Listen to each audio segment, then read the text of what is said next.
Good afternoon, Warriors. Hopefully we are trying to stay warm out there. Today is Monday, the 9th of April, 2018. Taking a look at our homework for this evening. First and foremost, across the board, Blizzard Bag number 2. They are all due on Wednesday. The biggest thing with math is if you do not have your work for your problems, it is an automatic 0. You've been told this now for multitude of weeks, and please don't miss out on that. You got your second chance to make any corrections on Alex Packet number 3 tonight. Please take advantage of that opportunity. In science, with that history of the Earth quiz on Wednesday. Social studies, only the morning classes have homework. It's an Atlas worksheet. The afternoon classes, you guys had a guest speaker today. Language arts, you're going to need to bring colored pencils for class for tomorrow.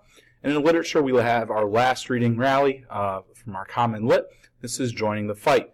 Make sure you're also reading AR as points are due April 20th for the halfway point. That's it for this evening. Make it a good one.